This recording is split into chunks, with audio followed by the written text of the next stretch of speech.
Assalamu Walaikum. Hello friends, how are you? Welcome back to my another video.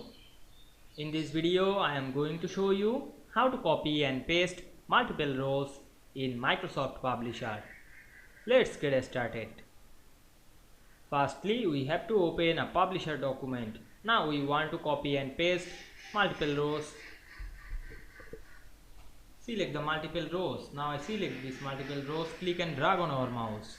Then go to the home menu and click the copy option. Then click the outside of this table, then click paste option.